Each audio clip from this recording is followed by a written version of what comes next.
You want to make sure after you're done spraying that you get your hopper and your gun separated so that you can let the hopper cure, and you can give it a day or so that you can peel the inside of the hopper. So I'll just sit that to the side. The gun, squeeze the trigger so you can get the nozzle off the front. You can drop this in some MEK, lacquer thinner, acetone. Same way that you clean the HVLP gun. You unscrew this back piece here. You have to unscrew this actual stopper on the back of the gun. The needle comes out, and once you do that, you're home free with getting this thing cleaned and prepared for the next time that you need to use it.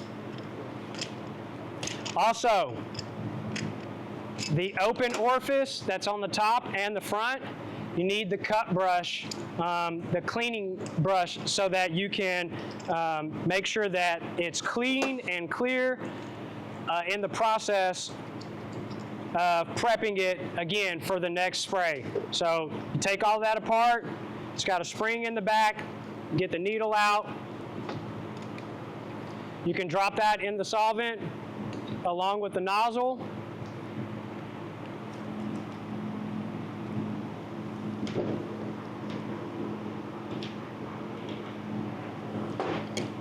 And you're ready to go. Just make sure you get it cleaned up, get it put back together so that you're ready to spray the next vehicle. Next day after the spray, hopper has a dried liner inside of it. Simple way to do this is get a screwdriver, get your edges around the opening so you make sure that that's released.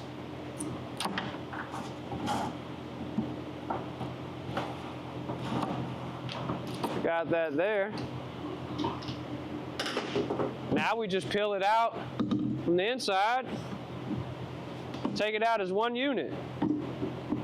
Now I will tell you, sometimes this doesn't actually come out as one unit. If you haven't sprayed a lot of bed liner, it'll typically come out in sheets or like small pieces. So I'll tear a piece out so that you can actually see like a strip. So I can tear out a strip. That's how you get the liner out of it.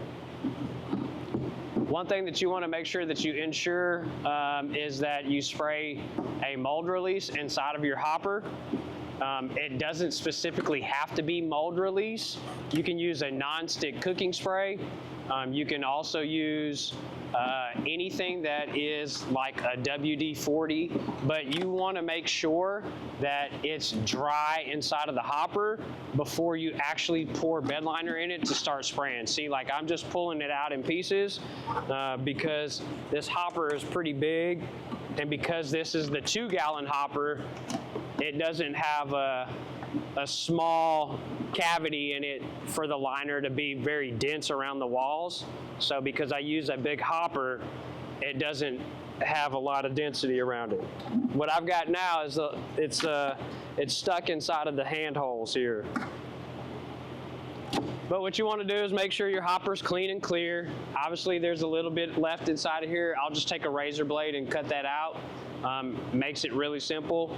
But this is the same exact principle from what I showed you before about cleaning your HVLP gun for spraying primer and cleaning your actual hopper, the gun and the hopper, so that you're prepared for the next process to spray again. So if you're cleaning up before you get there, you don't have to worry about cleaning up when you get there.